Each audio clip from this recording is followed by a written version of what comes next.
Hello दोस्तों, welcome to my channel. दोस्तों, आज का मेरा टॉपिक बहुत ही ज़्यादा इंटरेस्टिंग है और स्पेशली उन ख़वातीन के लिए है जिनके साथ ये प्रॉब्लम्स हो रही हैं। दोस्तों, आज का जो मेरा टॉपिक है वो ये है कि ब्रेस्ट पे दर्द क्यों होता है और अगर ऐसा होता है तो ऐसा क्या करना चाहिए जिससे ये ख़त्म हो जाए। दोस्तों, बहुत सारी औरतों को पीरियड्स के मखसूस आयाम से एक हफ़्ता पहले ब्रेस्ट में दर्द महसूस होता है जो पीरियड्स के अख्ताम तक रहता है। इसकी बहुत सारी वजूहात हो सकती हैं। पहली वजूहात जो है वो ये है कि हार्मोन्स की वजह से ब्रेस्ट में पानी जमा हो जाता है जो हल्की हल्की सूजन और दर्द की वजह बनता है। दूसरी वजह ज़्यादा मिकदार में नमक और ऑयली अशिया का इस्तेमाल भी ब्रेस्ट में दर्द की वजह बनता है। तीसरी वजह ज़हनी दबाव महसूसों से दर्द में मज़ीद इजाफा हो जाता है।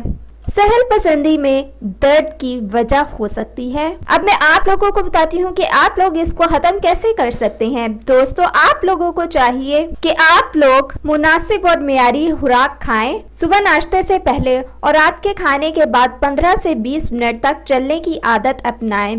दर्द में कमी के लिए टाइट ब्रेसियर पहने, ब्रेस्ट पर बर्फ से हल्की हल्की टकोर करें। ज़्यादा दर्द की सूरत में डॉक्टर से रुजू करें। दोस्तों, ये वीडियो एजुकेशनल मकासद के लिए है। खुद भी इससे इंफॉर्मेशन हासिल करें और दूसरों के साथ भी इसको ज़रूर शेयर करें और कमेंट बॉक्स में हमें कमेंट्स करना बिल्कुल ना भूलें। सो दोस्तों, ये थी आज की मेरी टिप, मेरी इंफॉर्मेशन। सो मज़ीद वीडियोस के लिए हमारे चैनल को सब्सक्राइब करके जल्दी से बेल आइकन के बटन को प्रेस कर दें ताकि मज़ीद वीडियोस आप तक जल्द से जल्द पहुँचाई जा सकें।